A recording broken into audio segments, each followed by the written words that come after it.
Le problème aussi avec le peur et le stress et tout ça, c'est que c'est très sujet à quelque chose qui s'appelle récupération spontanée. Ça veut dire que le peur, c'est quelque chose, ou le stress, ou le fuite surtout, c'est quelque chose qui s'apprend très rapidement et qui est très difficile de faire oublier. Le cheval, il a une mémoire absolument formidable, particulièrement par rapport à différentes choses qui, par exemple, le 2D. Le douleur ou le danger. Le cheval a une mémoire extraordinaire avec ces choses-là. Si c'est dangereux, douloureux, il peut expérimenter la chose une fois et bam, acquis. Il n'a pas besoin de répéter 3 fois. Si un cheval qui touche cette clôture électrique derrière moi, il n'a pas besoin de toucher 3 fois. Ok, ça se fait mal, je ne fais plus. Et ça entre direct dans la mémoire. Mais après, ça va être compliqué maintenant d'expliquer à mon cheval, ok, la clôture électrique, c'est quelque chose de bien, va appuyer dessus. Donc, il est très important d'éviter d'utiliser la fuite, utiliser la douleur, utiliser la peur, utiliser la punition. Il y a encore, malheureusement, dans le 21e siècle, il y a encore des cavaliers qui pensent que la punition pouvait être efficace avec un cheval. Mais c'est bizarre parce que maintenant, ça fait un bon moment qu'on a bien expliqué que le cheval n'est pas un cortex préfrontal, qu'il y a des notions morales, correctes, incorrectes, bien et mauvais, que ces notions n'existent pas, et que le cheval ne peut pas faire une erreur exprès, et aussi, il n'a pas une capacité de raisonnement comme l'homme, donc ne peut pas comprendre pourquoi la punition lui arrive. Sauf que si c'est quelque chose qui arrive pendant qu'il fait une action, mais c'est très rare qu'un cavalier a un timing aussi bien pour punir une action pendant que le cheval le fasse. Imagine de punir un cheval pendant le coup de pied, ou pendant qu'il cabre, c'est très complexe. Donc, la punition, ce n'est pas quelque chose. Je même entends encore les exemples de punition négative, où il y a les gens qui disent « Oh, mon cheval, il est comporté de manière stupide cet après-midi, donc je ne lui donne pas à manger ce soir. » C'est les choses les plus ridicules. C'est un petit peu comme si quelqu'un va appeler son chien, le chien ne vient pas, il appelle plus fort, il commence à être fâché, et finalement, le chien, il vient, donc il tabasse le chien parce qu'il n'est pas venu. Et ça existe encore, malgré le fait qu'on est censé être un mammifère intelligent. On est dans le 21e siècle et ça existe encore. Et le même type de conneries, ça existe dans le milieu équestre. Mais le problématique, c'est le cheval, le chien, c'est un animal relativement petit. Bien sûr, il peut être dangereux aussi s'il est trop mal éduqué. Mais le cheval mal éduqué, c'est très dangereux. Et il y a beaucoup de chevaux très mal éduqués, mais les gens, ils n'ont pas fait exprès.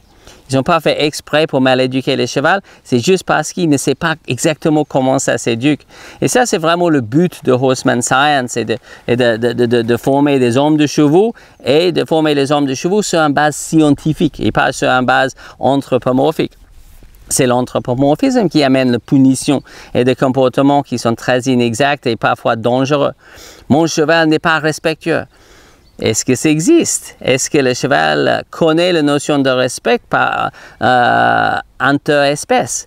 Est-ce qu'il y a une hiérarchie interespèce? Bien sûr que non. Intra-espèce, oui, mais il n'y a pas une hiérarchie interespèce. Ou il faut être le leader, il faut être le référent, il faut être le patron. Oui, ou il faut être à jour avec la science et savoir que ça n'existe pas. Donc, il y a beaucoup d'évolution à faire. Et c'est vraiment le but avec ce qu'on fait en Horseman Science, c'est d'amener cette évolution et dire, OK, il y a la science, on sait mieux que jamais exactement comment le cheval apprend et comprendre les choses. Une fois, sur un plateau, sur la télévision, j'étais avec un vieux cavalier qui disait, oh, il n'y a rien de nouveau sur le soleil, tout ça, on savait déjà, même Xénophon, il savait. Mais bien sûr, à l'époque de Xénophon, est-ce que Darwin a déjà expliqué la théorie d'évolution? Bien sûr que non. Est-ce que Pavlov a déjà expliqué le conditionnement pavlovien, ou Skinner, le conditionnement opérant? Est-ce qu'on a eu des neurologues qui pouvaient expliquer la capacité cognitive chez l'animal?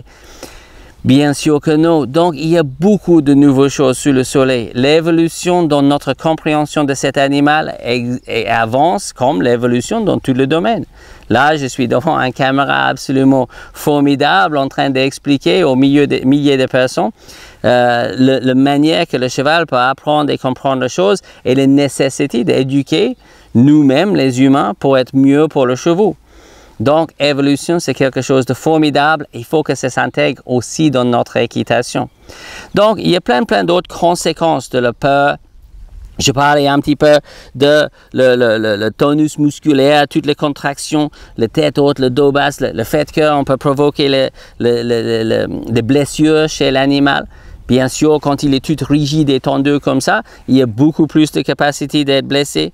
L'agression, quand le chevaux travaille dans le peur trop souvent, on développe quelque chose qui s'appelle l'agression redirigée. Ça veut dire qu'il devient agressif avec les autres chevaux et tout ça. Et c'est vraiment redirigé, ça veut dire que ce n'est pas dans le contexte de la peur, mais ça commence à entrer dans sa manière d'être. Si j'ai un boulot qui est très désagréable, je peux aussi être désagréable à la maison. Donc c'est un type d'agression redirigée. J'amène l'agression dans d'autres domaines. Et le chevaux, il fait pareil. Donc il y a la problématique d'agression, de stéréotypie, le tic à l'air, le tic à l'os. Parfois, on voit des névroses expérimentales, le chevaux qui se mordent eux-mêmes, automutilation, ça va aller très loin. Au point parfois, un truc qui est horrible, qu'on voit plus en plus malheureusement aujourd'hui, quelque chose qui s'appelle la résignation acquise, où le chevaux se capitule et devient tout... il s'en fout de tout. Il ne comprend rien de tout et devient un cheval de club, mais attristé, apathique. Et l'apathie, c'est quelque chose qui existe parce qu'il y a tellement de problèmes, il n'y a pas de solution, je ne comprends rien, je capitule. Et l'apathie, parfois, elle dit « Oh, il est gentil ». Il est gentil, mais il est aussi déprimé, triste et pas en très bonne santé, surtout mental ou psychologique. Donc, plein de choses que nous, on peut apprendre. Bien sûr, des comportements conflictuels, des défenses. Si le cheval ne comprend pas certaines situations, il a deux choix. C'est éteindre, donc apathie, ou sinon défendre. Et quand il défend, imagine que ça fonctionne. Il fait une défense, ça fonctionne super bien, il se cabre, la pression buccale s'arrête, la pression de jambes s'arrête, ça fonctionne bien, donc il apprend, je cabre. Donc, de nombreuses situations où le cheval peut apprendre quelque chose qu'il ne devrait pas apprendre. Une énorme partie de le comportement conflictuel sont apprises. Les erreurs de timing, les erreurs de compréhension, et voilà, le cheval est maintenant appris quelque chose qui fonctionne très bien pour lui. Gros problème pour vous, vraie solution pour lui. Dommage.